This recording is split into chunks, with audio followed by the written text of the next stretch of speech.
Hi everyone, thanks for joining. Today I'm going to do a little experiment with a shea butter base and my 6 cavity cube square mold. The other ingredients I'm going to be using is a little bit of glycerin, some high tide fragrance oil from Candle Science, activated charcoal, and I'm also going to be using a little bit of gold mica. And I wanted to do a marble effect, but it didn't quite turn out, so I need you guys to leave a comment and let me know what to call this technique. The last ingredient I'm using is fractionated coconut oil. This is coconut oil, but it remains in a liquid form. It's a little bit different than regular coconut oil. You can find it with the cooking ingredients at like your local supermarket. And then the last thing I'm using too is clear glycerin base. So I just went ahead and cut up all my melt and pour soap to get started, and then I will show you the rest of the process. And like I said, leave a comment below on what you think to call this. I'm trying to work on coming up with a marbling technique for melt and pour soap.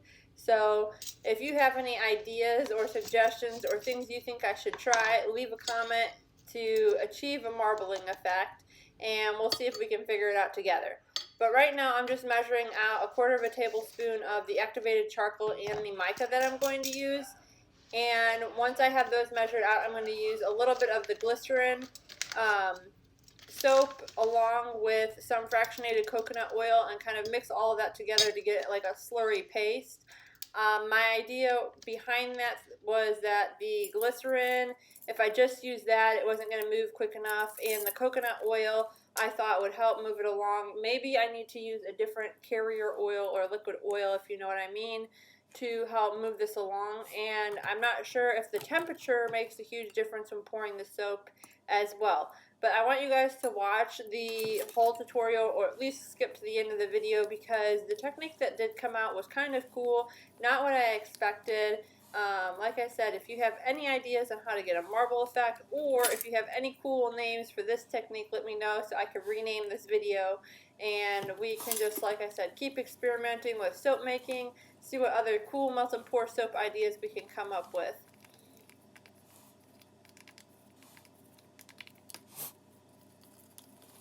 The last little note I want to add about these is that the slurries came out a little bit different. That's what I'm going to call this mixture here.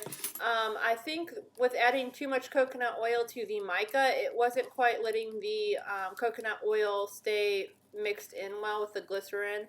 So maybe just get rid of the glycerin altogether. But for the activated charcoal, it actually helped keep it from clumping up too much.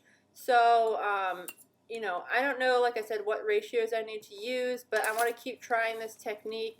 If anyone's done anything like this, you know, let me know. But you can kind of see how it kind of separates as I'm stirring it together. And the activated charcoal was getting pretty, like, it was a little bit clumpy, but it was pretty much mixed together. So once that was done, I went ahead and, like I said, got my melt and pour melted down. I added the fragrance oil. I did a full tablespoon because we are doing a pound of melt and pour, a little over a pound of melt and pour soap. And one thing you want to make sure, or at least my idea was to kind of get this as close as you could to about 130 degrees before you pour it into the molds. But I also was checking the temperature for adding the fragrance oil to make sure I wasn't going over the flash point on this fragrance oil so that it wouldn't come off in my melt and pour. I've seen people add their fragrance oil at really hot temps, and it's just not good for it. The higher temp you add your fragrance oil, the more of that can burn off. So the cooler you add the fragrance oil, the better. So I just kind of let it stir around a little bit, and then I started drizzling the mica into the different cavities here to get the effect I wanted.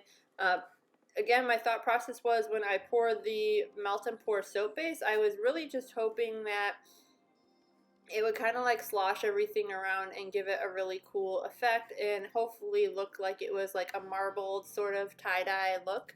That's not at all what happened, or, you know, for the most part, that's not what happened. So I got the temp around 130, and then I went ahead and started pouring it into the cavities pretty quickly. I did some poured from really down low, and then some poured really high up, so you could see like some of the stuff is just moving around, and the activated charcoal was popping up to the top, which was kind of cool.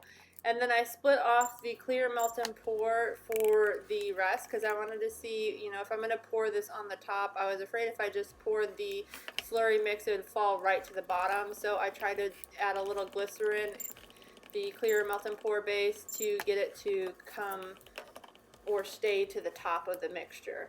Which it kind of worked for some of them, and some of the bars, you know, it just came out a little bit better. But again, I'm trying to make sure that the soap temp was cooled down enough in the little pots that I had, closer to about 130. And then the soap in the cavities, I think, was cooling down to about 119 to 120. So I kind of was just trying to make sure I could get the temperatures of both of them pretty close together before I started drizzling in. And like I said, see, some of them it sat on the top really well, then others it just kind of sank to the bottom. And I just wanted to show a close-up shot of everything, and I'm letting it dry. I let it dry for about 3 hours before I tried to pop it out of the mold. So once everything was poured, though, I just did a quick spritz with rubbing alcohol. And that one in the top corner was looking really good.